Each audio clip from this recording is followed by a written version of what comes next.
नमस्कार दोस्तों आज की इस वीडियो में हम लोग बात करेंगे मीन के जो क्वेश्चंस हैं। मीन्स प्रीवियस वीडियो में हम लोगों ने कॉन्सेप्ट ऑफ मीन स्टैटिस्टिक्स का जो टॉपिक था मीन उसको समझा था। आज हम देखते हैं इसके क्वेश्चंस।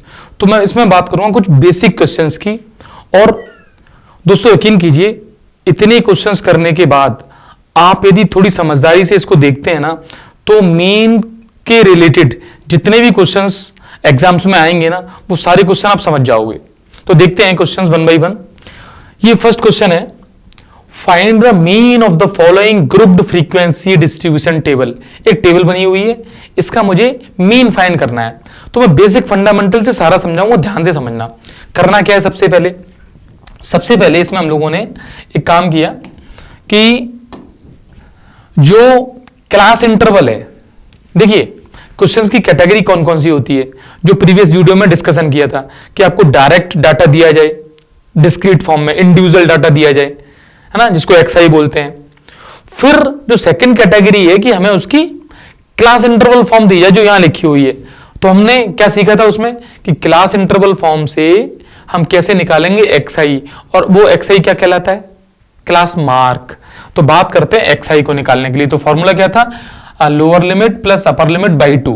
मींस जब हम टेबल इसकी क्रिएट करेंगे तो सबसे पहले हम लिख देंगे इसमें क्लास इंटरवल, और क्लास इंटरवल में यही आ जाएगा जो दिया हुआ है 0 to 10, 10 to 20, 20 to 30, 30 to 40 and 40 to 50। Got it. ये तो सिंपल सी बात हो गई कि हमने इसको रिपीट कर दिया। ठीक है। करस्पॉन्डिंग जो फ्रीक्वेंसी है, नंबर ऑफ स्टूडेंट्स हैं वो लिख देते हैं 7, 10, 15, देन 8 एंड देन 10। यहां तक की तो कोई बात ही नहीं है, बस हमने उसको कॉपी कर दिया एक तरीके से। अब बात आती है एक्सआई। तो एक्सआई के लिए मैंने क्या किया है, 0 + 10/2। 0 + 10 कितना हो गया, 10/2 कितना आ जाएगा, ये आ जाएगा 5। अब आप चाहो ना यहां से जो आया है वही इसमें ऐड करते जाओ तो सेम वही पहुंचते जाओगे। मींस 10 + 5 ये हो जाएगा 15, 20 + 5 it is 25, 30 + 5 it is 35, 40 + 5 it is 45। Got it. XI निकल के आ गया। अच्छा, अब फंडामेंटल मेथड क्या कहेगा कि आप इसको इनटू कर दो। तो एक मेथड जो सिंपल मेथड है जिसमें हमें एफ आई एक्सआई निकालना है, तो मैं उससे इसको सिंप्लीफाई करता हूं, एफ आई इंटू एक्सआई। तो 7 × 5 = 35 हो गया ये। ठीक है। और ये 15 × 10 150 हो गया। उसके बाद 25 × 15, तो मैं यहां कैलकुलेशन साथ साथ कर रहा हूं। 25 × 15, तो 15 × 5 = 75, ये 7, 15 × 2 = 30, 375 आ जाएगा ये। तो यहां आ गया 375। देन 35 × 8, तो 35 × 8, 8 × 5 = 40, 4, 8 × 3 = 24 और 4 ये हो गया 280। तो 280 ये आ जाएगा 280, और ये हो जाएगा 450। अब मुझे इसको ऐड करना है, तो ऐड करने में भी सही लिखा हुआ है, ऐड कर देते हैं। 5 5 10 0 कैरी 1 हो गया। ठीक है। फिर 5 5 10 और ये भी हो गया 10 20 28 और कैरी 1 यानी 29 और 2 हो गया कैरी यहां पे। ठीक है। उसके बाद 6 8, उसके बाद 9 10 11 12, तो 12 आ गया ये 1290।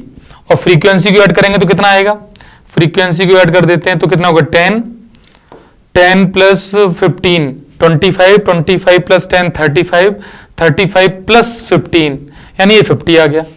तो बात ये बढ़िया सी फ्रीक्वेंसी भी ऐड हो गई। तो सिंपल सा जो फॉर्मूला था जो हमने देखा था उसको यूज करेंगे और मीन के फंडामेंटल कॉन्सेप्ट को यहां से सिंप्लीफाई कर लिया। मींस x बार = sigma fi xi upon sigma fi। बेटा कैलकुलेशन मैंने आप सबके सामने की है, एग्जाम में भी आपको करनी है, साइड से दिखा भी सकते हो आप रफ एरिया में। तो ये क्या आ जाएगा 1290 अपॉन 50।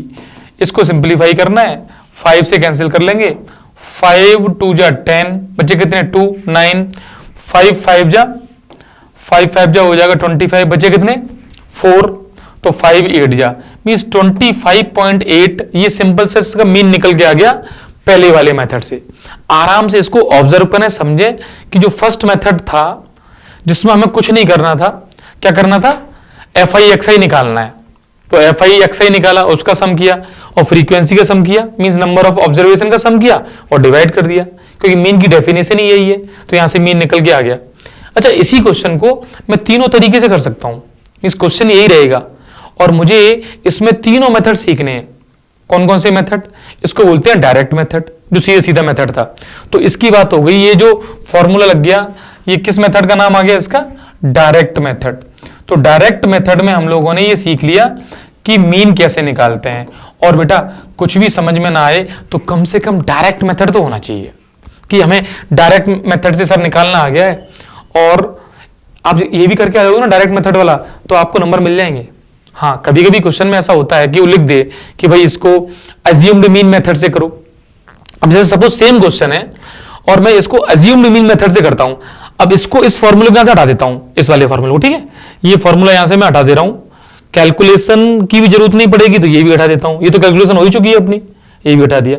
अब मेरी जो टेबल ये बनी हुई है, इस टेबल के साथ अभी मैं यही समझा देता हूं कि इस टेबल के साथ मुझे अज्यूम्ड मीन में क्या करना पड़ेगा।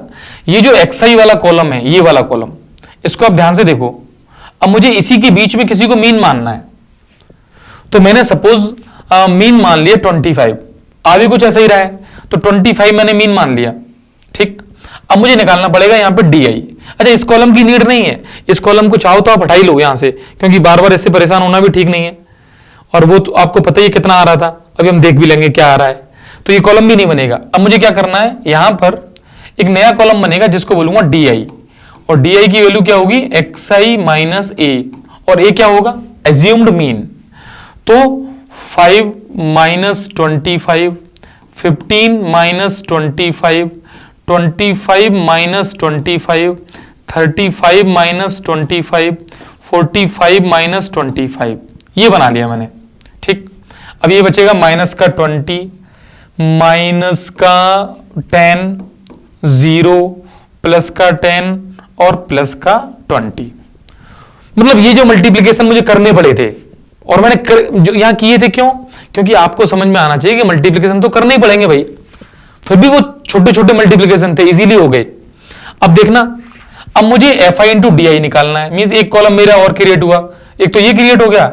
अब मुझे F I into D I भी निकालना है, तो एफ आई का डी आई से इंटू। अच्छा, ये वाला इंटू मुझे करना बहुत आसान है, क्योंकि 7 का 2 से ही तो करना है, तो माइनस 140, 10 का 10 से करना है, माइनस 100, 0 का हो जाएगा 0, 80 हो जाएगा 80, और 20 का 10 से ये हो गया 200।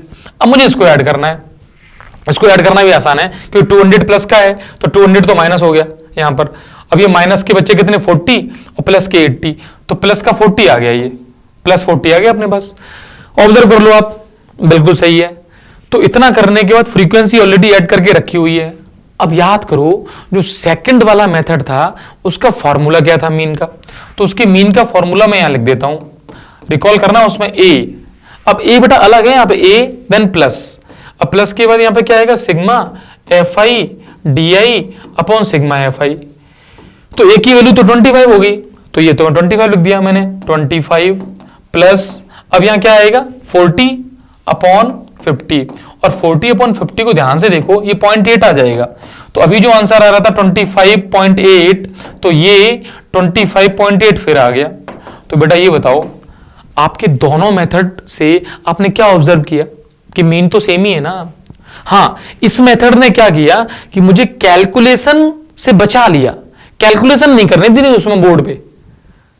बात समझ में आ रही है? तो बेटा एक तो बात समझनी है कि तीनों मेथड एक ही हैं।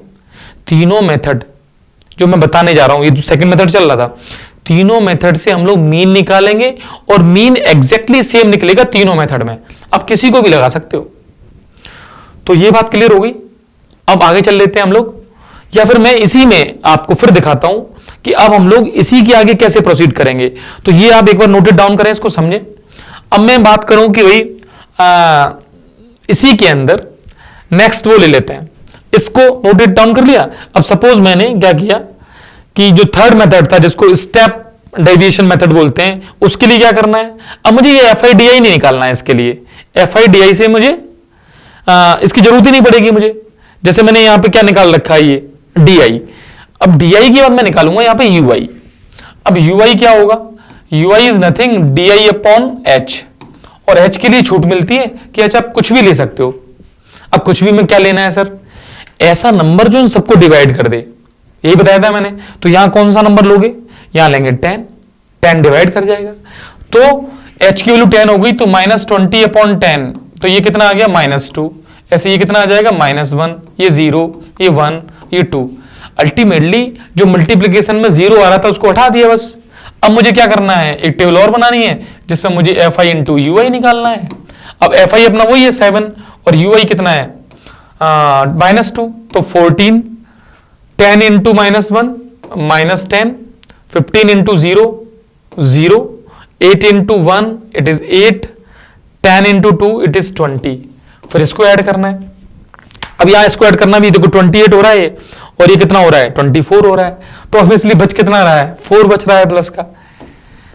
अब मुझे उस फॉर्मूले को लगाना है। अब वो फॉर्मूला क्या था उसको समझना है ध्यान से। उस फॉर्मूले में क्या था, x bar is equal to, पहले तो एज्यूम्ड मीन आएगा, यस और नो, फिर आएगा एच, जिस फैक्टर से मैंने डिवाइड किया है उस फैक्टर को यहां मल्टीप्लाई कर देंगे, यदि फॉर्मूले को ध्यान से देखें।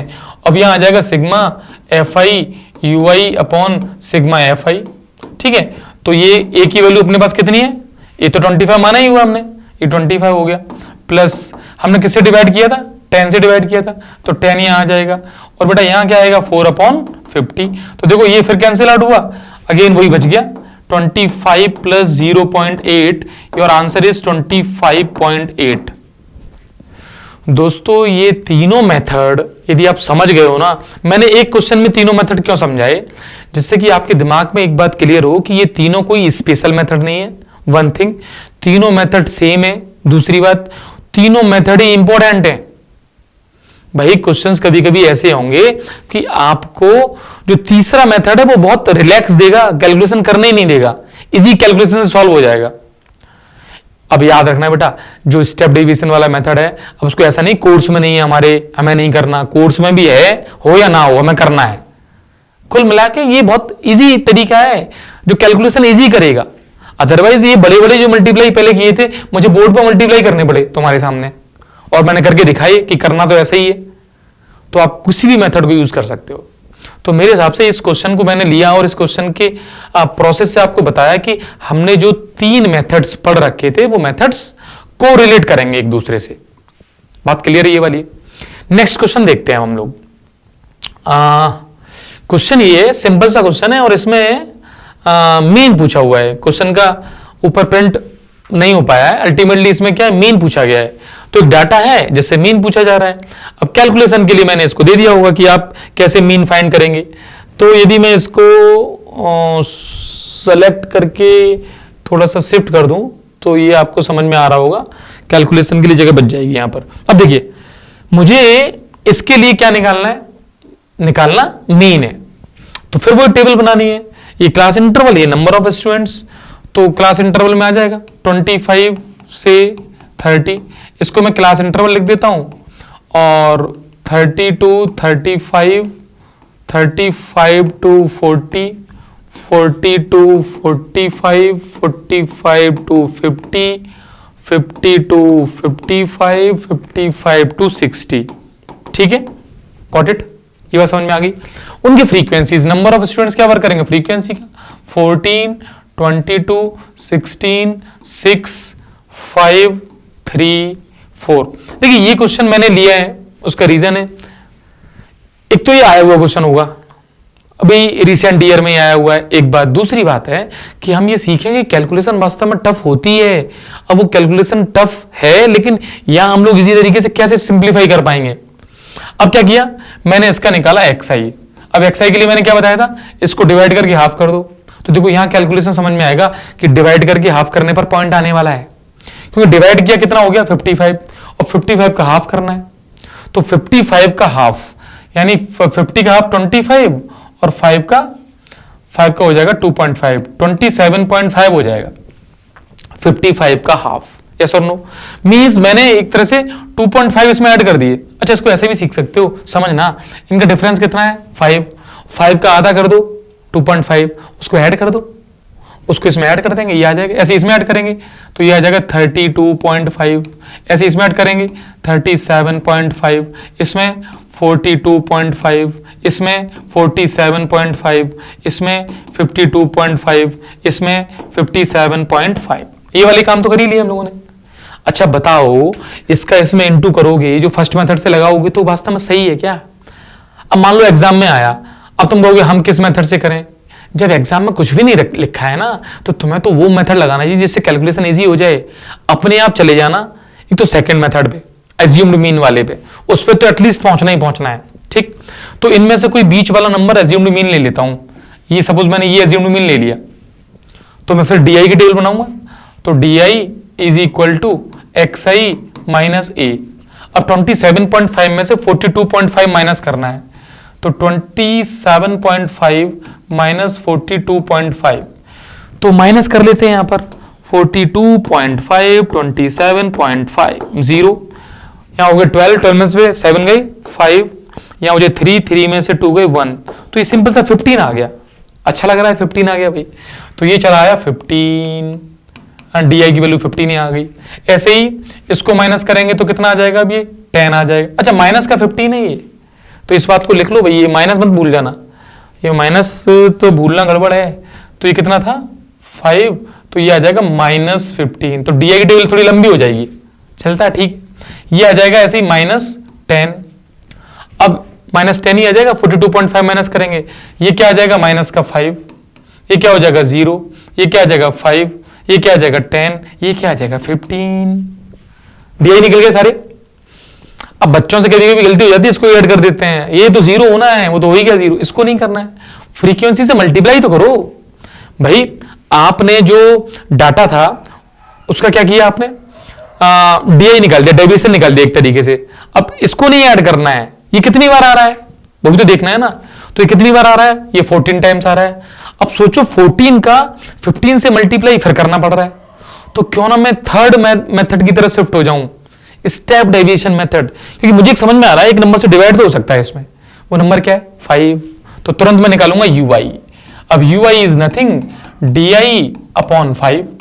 अब ये वाली बात अपनी समझदारी की है कि हमें इसी मेथड पे पहुंचना चाहिए जो सही तरीका है। तो मैंने -15 अपॉन 5 कर दिया, तो ये कितना आ गया? -3, ये आ गया -2, ये -1, ये 0, ये 1, ये 2, ये 3। अब ये बताओ 14 का 3 से मल्टीप्लाई करना तो इजी है, 14 की टेबल याद होगी, यस और नो? तो कितना आ जाएगा? 42। तो यहां निकालेंगे F I into U I, F I U I, ये 5 है, F I into U I यहां निकाल देंगे तो कितना आ जाएगा? ये 42। ठीक है, फिर 22 का मल्टीप्लाई -2 से, तो ये हो जाएगा -44। 16 का -1 से तो -16, 0 तो 0, फिर 5 का 1 से 5, फिर 3 का 2 से 6, फिर 4 का 3 से 12। बेटा कैलकुलेशन इजी करने का ही एक वो था, मतलब कि हमें इतना काम करना पड़ रहा है और ये काम टफ नहीं है, काम इजी है, मल्टीप्लिकेशन से तुरंत हो जाएगा ये। अब मुझे ऐड करना है इनको बस। अब ऐड करना है तो नेगेटिव में ही आएगा ऑब्वियसली। ये कितना हो गया? एक तो 12 प्लस 6 18, 18 प्लस 5 23, तो 23 प्लस के हो गए ये इतना। ठीक है, 23 और 16 माइनस कर दो तो कितना बचा? 23, तो ये बचा 7, यानी अभी बचा +7, तो +7 इसमें से हटा देते हैं, तो +7 इसमें से हटा दिए तो ये कितना होता? ये हो जाता 86। 86 में से 7 माइनस कर देंगे तो कितना बचेगा? माइनस का 79, -79। आप ऐड कर लो इसको, -79 आ जाएगा। अब हमें फॉर्मूला यूज करना है और फॉर्मूला बहुत सिंपल है। वो क्या है? इट इज, तो ये तो ऐड कर लेते हैं। कैसे? अब ये इसमें तो 14 है, 14 और 6 ऐड कर दो 20, तो ये मिला के कितना हो गया? 20। फिर ये हो गया 42, 16 अभी 52, 42 में 6 ऐड कर दो पहले तो 48, फिर 10 कर दो 58, 58 में 4 कर दो, 58 में 8 कर दो, या तो 58 और 8 तो 66 और प्लस कर दो 4, 66 और 4 70 आ गया, तो ठीक है, अच्छी बात भी है, 70 आया है, बहुत बढ़िया। तो ये हो गया अपॉन में 70। तो ये 42.5 प्लस, अब इतना सिंप्लीफाई करना पड़ेगा तो मैं कर देता हूं इसको, और अब 70 में इसको डिवाइड कर लो आसान, फिर इंटू कर लेना चाहो तो ज्यादा अच्छा रहेगा। मींस सपोज मैं 7 से इसको डिवाइड कर दूं, फिर मल्टीप्लाई कर लेते हैं चलो। तो 9 5 जा 45, 7 5 जा 35, 35 और 45 मतलब 35 और 4 तो हो जाएगा 39 अपॉन 70। तो पॉइंट लगा देंगे, इसको मैं डिवाइड कर दे रहा हूं यहां पर, तो 7 डिवाइड बाई 39.5, तो 7 5 जा 35, बचा कितना 4, पॉइंट तो आ ही जाएगा 5, 7 42, बचा कितना 3 0 4, तो 5.64 मान लेते हैं। तो 42.5 में से माइनस कर देंगे 5.6, इतना ही माइनस कर दो बस। तो 42.5 में से माइनस कर दिया 5.6, तो माइनस लगा दिया यहां पे 15 में से 6 माइनस करते हैं तो कितना आएगा 9 पॉइंट, यहां कितना बचेगा 1 यानी 41 में से 5 माइनस करने हैं तो ये बच जाएगा 36.9 इसका आंसर आ जाएगा। तो 36.9 अपने इस क्वेश्चन का आंसर निकल के आ गया। क्वेश्चन बड़ा लेंथी है जो भी था, मेरा देखो बेटा कैलकुलेशन है, कैलकुलेशन में मिस्टेक होने के चांसेस बिल्कुल रहते हैं, सबके रहते हैं। हमें देखना क्या था कि मीन निकालने का जो मेथड है, जिसने क्या किया कि जो एक्सरसाइज इतने गंदे आ रहे थे जिसकी कैलकुलेशन मुझे करनी पड़ती, तो ये मल्टीप्लाई मुझे करने पड़ते बैठ के, वहां पर एक लिस्ट मल्टीप्लाई की बनानी पड़ती, तो उससे बच गए ना हम, और मेन काम भी यही था। नेक्स्ट क्वेश्चन देख लेते हैं, इसमें कौन कौन से क्वेश्चंस और हैं। ठीक है, जैसे ये देखो, if the mean of the following frequency distribution is 91, find the missing frequency. मतलब ये कैटेगरी वो है जिसमें एक फ्रीक्वेंसी मिसिंग होती है, तो इसमें दो मिसिंग है, तो मैंने एक जनरल क्वेश्चन ले लिया जिसमें दो फ्रीक्वेंसी आउट हो रही हैं। अब इसको कैसे निकालेंगे? देखो, जब भी दो फ्रीक्वेंसी आउट हो रही हैं, पता नहीं है, तो ऐसी इंफॉर्मेशन दी जाएगी जिससे तुम्हें दो इक्वेशन बना सको और उसको सॉल्व कर सको। देखते हैं इस क्वेश्चन को। तो सबसे पहले वही टेबल, यदि क्लास इंटरवल की बनानी है तो वो बना लेंगे, और फ्रीक्वेंसी नंबर ऑफ स्टूडेंट वो लिख लेंगे। 0 30 30 60 60 90 90 120 120 150, इतना ही है क्या? चेक कर लूं। और है 150 180, 30 के डिफरेंस से चला आ रहा है तो 15 आ जाएगा, 15 ही ऐड करना है, 15 देन 45, 15 ऐड करेंगे 75, 15 ऐड करेंगे 105, 15 ऐड करेंगे 135, 15 ऐड करेंगे 165। ये मैंने क्या रख दिया? फ्रीक्वेंसी नहीं लिखी है मैंने, तो XI लिख दिया भाई। ये तो ओके, फ्रीक्वेंसी तो गिवन होती है, फ्रीक्वेंसी है 12 21 X 52 देन Y देन 11।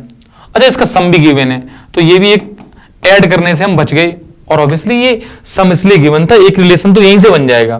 तो पहले लिख लो उसको, क्या रिलेशन है, इनको ऐड करते हैं। तो ऐड वो स्मार्टली करना पड़ेगा, तो पहले काम स्मार्टली क्या करते हो, 2 + 1 3, 3 + 2 5, 5 और 1 6, नंबर को ऐड कर दे रहे हैं, सिर्फ नंबर। अब x को और y को कैसे ऐड करोगे? ये कितना हो गया भूल गए, 3 3 6 हो गए, कोई कैरी नहीं आया, 1 और 5 6 6 7 8 9 96 plus x plus y is equal to 150, ये आ गया।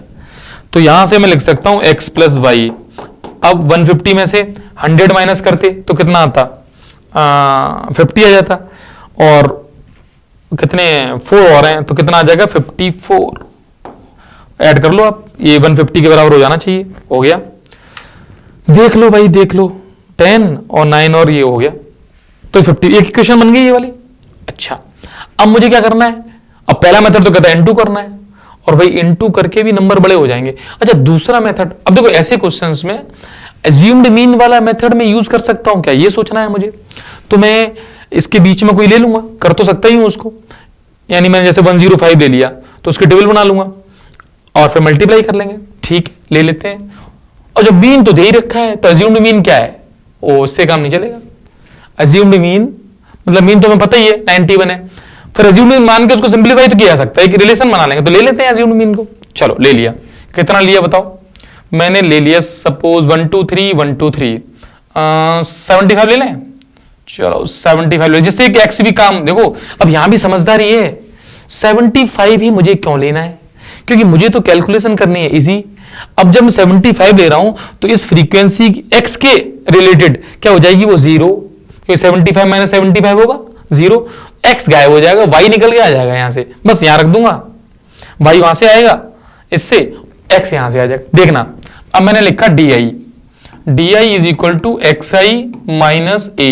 अब यही समझदारी है, मैं यदि इसको लेता ना तो मुझे इस एक्स और वाई दोनों रखने पड़ते हैं यहां पर, तो दो इक्वेशन बनती, सॉल्व तो वो भी हो जाती बेटा, लेकिन समझदारी, क्लेवर माइंड का यूज तो यही होगा ना।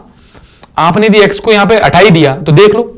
अब मैं करता हूं डिफरेंस, तो 15 माइनस 75 तो कितना आ जाएगा, ये अपना बचा 60, तो माइनस का 60 बचेगा, ठीक है, माइनस 60। ऐसे ही ये कितना बचेगा 75 और 30, तो माइनस 30 बचेगा, देखते जाना, ये जीरो हो जाएगा। फिर ये बचेगा 30 और ये बचेगा 60 और ये बचेगा 90। ये कैलकुलेशन आप देख सकते हो कि डी आई ये निकल के आ गया। अब डी आई फिर बड़ा है तो फिर अपने शॉर्टकट में पहुंच गए, डी आई से आएंगे यू आई पर, और यू आई को लिख देंगे हम लोग u i is equal to d i upon 30। ये अपनी समझदारी है कि अपॉन 30 से डिवाइड कर दिया तो कितना आएगा, -2 -1 0 1 2 3। बढ़िया कैलकुलेशन है। अब मल्टीप्लाई करना भी इजी है, अब एफ आई इंटू यू आई करना है, तो एफ आई इंटू यू आई। अब देखो 12 इंटू -2 -24, 21 इंटू -1 -21, देखो ये x चला गया, x इंटू 0 0, 52 इंटू 1 52, पेन नहीं उठाना पड़ रहा है, कहीं कैलकुलेशन करने जाना नहीं पड़ रहा है, y इंटू 2 2y, और 11 इंटू 3 33। सोच के देखो, इसी कैलकुलेशन को करने के लिए मुझे क्या करना पड़ता, 45 इंटू 21, 105 इंटू 52, 165 इंटू 11, अच्छा होता क्या, टाइम इसमें कम लगेगा भाई, और कैलकुलेशन भी सटीक रहेगी उसमें। अब ऐड कर देते हैं, ऐड करने में फिर वही बात है, इनको पहले ऐड कर लो माइनस माइनस को, तो कितना हो गया 5 45 इसमें हटा देते हैं, तो 45 हटाएंगे तो कितना बचेगा 7, तो इसको सॉल्व करके 7 आ गया और 7 ऐड हो गया 40 हो गया, 40 प्लस 2y, इतना आसान सा बचा ये 40 प्लस 2y, देख लो। अब अपने पास जो मीन का फॉर्मूला है वो रख देते हैं, मीन ऑलरेडी गिवन है 91, तो 91 इज इक्वल टू, हमने किसको माना है 75 को, 75 प्लस हमने जो h लिया है वो कितना लिया 30, और सिग्मा यू आई कितना आ गया 40 प्लस 2y अपॉन में जो सम ऑफ द फ्रीक्वेंसी है वो ऑलरेडी गिवन थी 150, ये आ जाएगा 150, यहां से ये कैंसिल कर लो 5 टाइम्स, इसको इधर लेके आ जाएंगे, तो 91 माइनस कर देंगे, means 91 minus 75 is equal to 40 plus 2y upon 5।